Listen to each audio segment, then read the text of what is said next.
It's going up. It's going up a lot.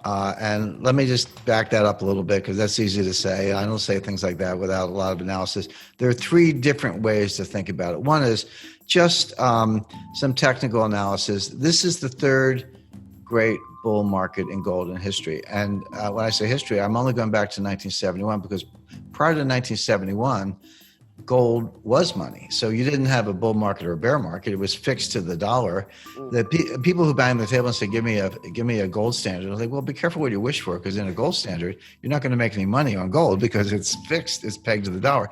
If you want to make money on gold, you would actually be against a gold standard because they keep screwing up the currency and the gold goes up.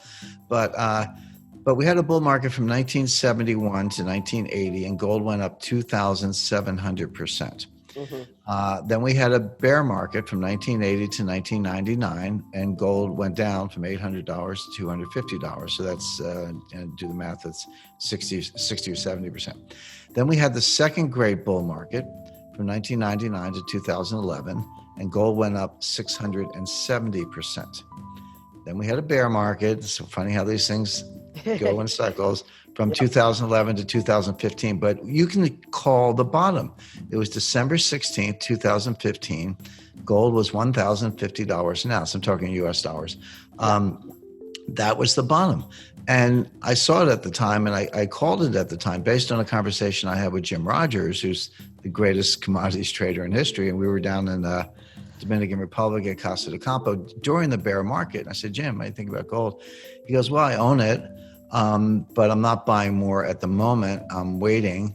He said, I'm not selling it, but I'm not buying more. I'm waiting. And he said to me something that just hit me right between the eyes. He said, gold is going to the moon, but no commodity goes to the moon without a 50% retracement along the way. There comes a time when it drops 50%, and then there's like the second liftoff, and then it goes to the moon.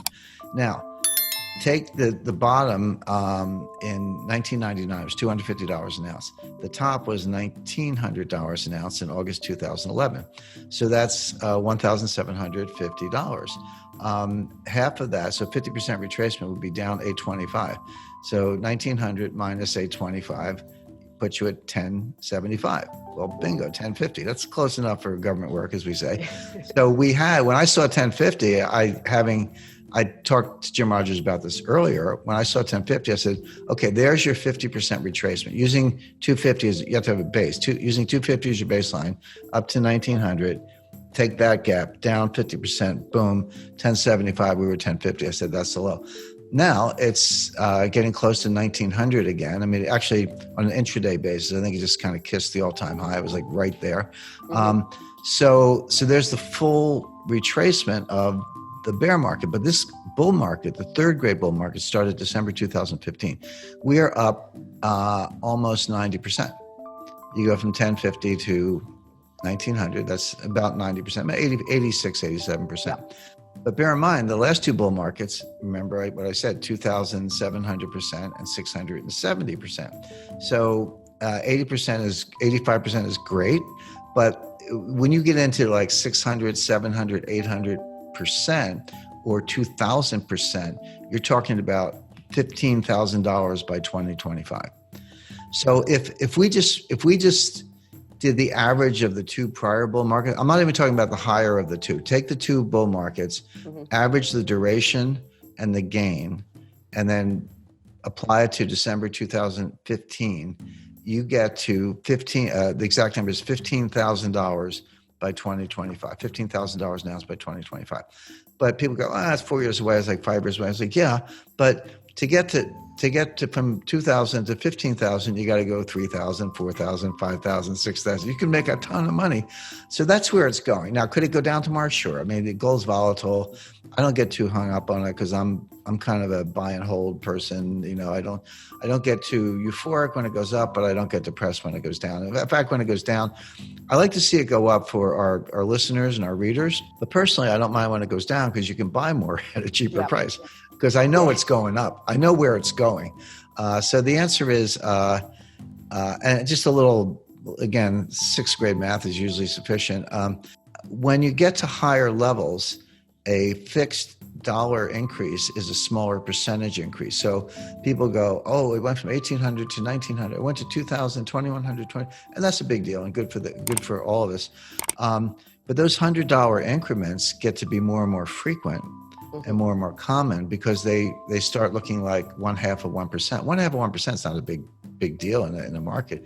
So you're going to see that on a daily basis. So my advice to people, of course, is buy gold. But I said that at 1,100, 1,200, 1,300, 1,400, 1,500, 1,600. You know, I've said it all along, and people don't buy it. People also accuse me. They say, "Well, Jim, you're just talking your position. You know, you're just trying to sell gold." I'm not a dealer. I don't make any money. If you buy gold, good for you. But I'm not in the business. I'm a writer. I'm an analyst, but I'm not a gold dealer. I'm actually one of the few analysts, apart from yourself and a few others, who are not gold dealers. But I think that gives you more credibility because you're not selling gold, you're understanding gold. But for anyone who hasn't bought it yet, of course, denial is a powerful thing. They'll say, well, I missed the boat. Now it's up the side, it's going to go down. You haven't missed the boat. I mean, again, 80, 90% is a good run, but this is going to go multiples of that. All right, let's dive a bit deeper into what we've covered about gold. So, we've been seeing gold prices going up quite a bit lately, and there are a few factors behind this trend that we can break down.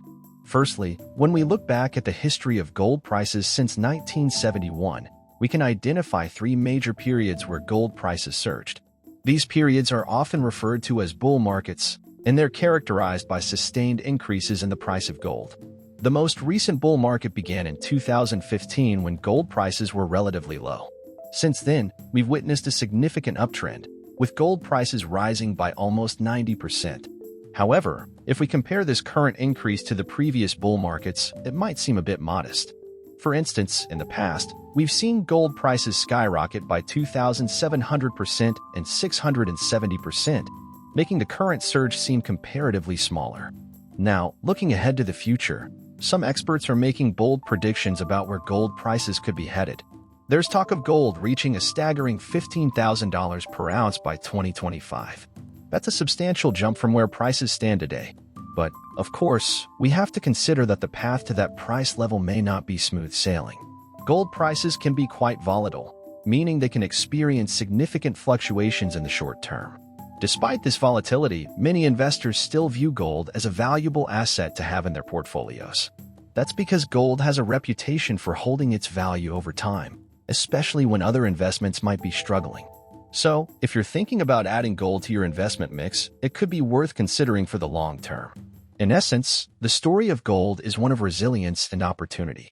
While we can't predict exactly where gold prices will go in the future, understanding the historical trends and current market dynamics can provide valuable insights for investors looking to navigate the world of commodities trading.